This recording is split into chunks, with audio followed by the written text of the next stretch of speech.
Sa ating nakarang video, ating akong pinag-usapan mga idol na ang Dallas Mavericks ay interesado kay Clarkson via trade. At ngayon pag-uusapan natin ang kanyang maibibigay naman na tulong para sa kanila. Itong si Clarkson ay isang veteranong gwardya. Mayaman to sa karanasan at malaking tulong yun para sa Dallas Mavericks. Ngayon dahil din sa nagkakaroon ng injury si Luka Doncic, si Kyrie Irving, kinakailangan nila ng isa pang opsyon para sa scoring, para sa shooter. Pwede nga rin siyang humalili kay Klay Thompson mga idol. Maliban dyan, yung depensa.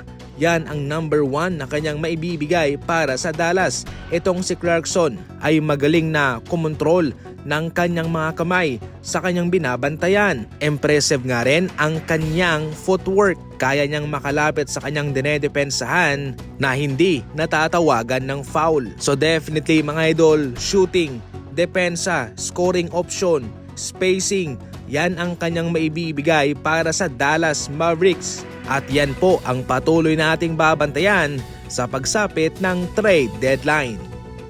Tila ito ang isang magandang regalo ng Golden State Warriors kay Stephen Curry. Ayon kay Omyong Misok ng ESPN, isang NBA senior insider, heto pa raw yung ibang plano ng Golden State Warriors. Sa simula ng pag-ayaw ng Golden State Warriors kay Jimmy Butler, kanilang itinuon ang kanilang atensyon sa mga veteranong center na sa ngayon ay interesado sila.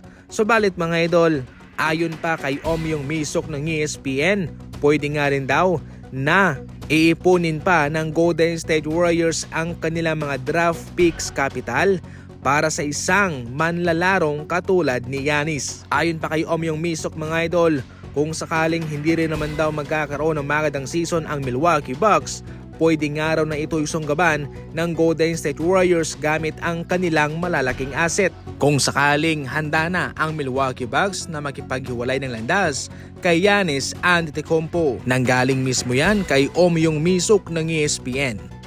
Handa naman itong Denver Nuggets na magkaroon ng reunion kay Bruce Brown ayon mismo kay Jake Fisher ng Bleacher Report. Naging parte ng championship team itong si Bruce Brown ng Denver Nuggets pero ito'y pumunta sa Indiana Pacers at ngayon kasalukuyang nasa Toronto Raptors. Sa ngayon naghahanap pa ang Denver Nuggets ng additional na gwardya para matulungan itong si Nikola Jokic. Perfect itong si Bruce Brown na mag-coming off the bench mga idol. Subalit limitado lamang ang pwedeng igasta ng Denver Nuggets para kumuha ng manlalaro via buyout market, kaya pwede silang mag-trade para hindi sila lumagpas sa kanilang salary cap. Si Bruce Brown ay importante sa championship run ng Nuggets. Naging spark siya sa Nuggets mga idol. Magaling na defender. Inaasahan nga ng Nuggets na siya ibabalik, subalit nasilaw siya sa malaking kontrata galing sa Indiana Pacers. Pero ngayon, handa silang magkaroon ng reunion sa kanya.